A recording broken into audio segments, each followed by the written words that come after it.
Idaho Falls has a wonderful history. We were started by essentially a freighter who came to this town. His name was Matt Taylor, and he came here in 1864 because he saw a great business opportunity. He saw a narrow crossing in the river and felt that we needed a better place to cross the river rather than the ferry that was about 9 miles upriver. Ferries are unreliable, they're often unsafe, and he wanted to be able to get goods across the river in a faster, more efficient manner. And the reason for this was because there was a lot of growth in industry due to the mines that were up in Montana and in the North Territory of Idaho. But this was the crossing point where people needed to get things back and forth so they could be taken down to Salt Lake and down to bigger markets where they could hop on trains and go to different places. So this was a convenient place. So in 1864, Matt Taylor built a bridge that wasn't very sturdy. It came down in the spring thaw, but he built another bridge in 1865 that was able to stand for several years as a toll bridge. And shortly after that, he enticed his brothers-in-law to come here and start a business. And they started the first mercantile in the area, the Anderson Brothers store. The Anderson Brothers store grew to become a bank and a post office as well. And as that grew, other businesses came into town. By 1879, you have the railroad that comes into town, and then growth really starts to take off at that point. The railroad brought a wide variety of people to Idaho Falls, and one of those people was Minnie Gibson. Minnie Hitt came here when she was 17. Her name was Minnie Gibson at the time, and she came here with her mother and her sister Lulu. They came here seeking opportunity. Her mother was widowed, and you had 3 single women who needed to find a place to make it. So Minnie came here and she found a job with the Anderson Brothers. She began as a store clerk in the Anderson Brothers store. And pretty soon the Anderson Brothers realized that Minnie had a very good head for numbers and was very good with math and with money.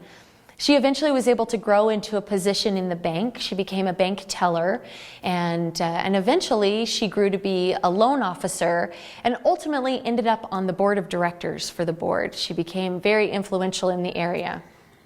So Minnie Gibson grew a business. She helped a lot of people who struggled. There were people who came here having been a little bit swindled, purchasing land that was overpriced with the promise that it was already at the point where it was ready to plant. Canals were dug and it was ready for planting, and it wasn't in that state. And so they found themselves in a difficult situation. Minnie Hitt helped many of them by providing loans based on your character, not on collateral.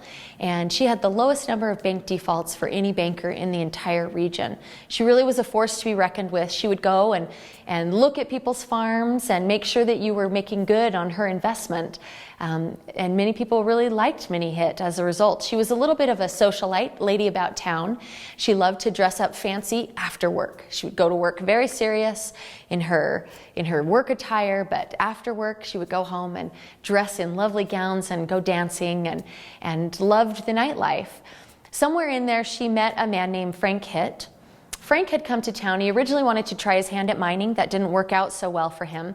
So he turned to ranching, and that was a much better investment for him. And he began to invest heavily, particularly in sheep. And Minnie Hitt invested with him and put some of her personal money into some of his ranches, his sheep farms. And they began courting, began a relationship. He was quite a handsome man, known as a bit of a dandy around town. And so Minnie Hitt began courting him, and eventually they were engaged to be married. Frank needed to go to Blackfoot for a wedding. So he went to Blackfoot, and when he went, he had a new carriage. And of course, that's a wonderful thing you want to show off, is a fancy new carriage. So Frank took his new carriage to Blackfoot. And while he was there, he thought maybe it would be a good idea to invite a few ladies to go for a ride in his lovely new carriage. One lady declined, but another lady hopped right in there, and she went for a ride with Frank Hitt for several hours. Eventually, Frank dropped her off at her home, where she was met by her husband, who was very unhappy. And she and Frank were met with a shotgun, and Frank received a few bullets from that shotgun as a result of an unhappy husband who took his wife gallivanting around. Word got back to Minnie Hitt. It looked like Frank was not going to survive the shooting. So she went down to Blackfoot and brought him back to Idaho Falls and married him as soon as they got back here. Now, she was engaged, they had been courting. Perhaps this is the greatest love story, or perhaps it's because she had invested heavily in his sheep farms and she wanted to protect her investment. And so she married him, and but Frank lived, and by all accounts they had a lovely marriage, and he lived for another 17 years. And they did not have any children, but they did remain a fixture in this community, continuing to really serve this community and continuing to do some wonderful things. When she died, she left her house to the Presbyterian Church. And she left it to the church so that it could continue to serve the community. It was to be a house for people who needed it. And to this day, that house actually stands and serves that purpose.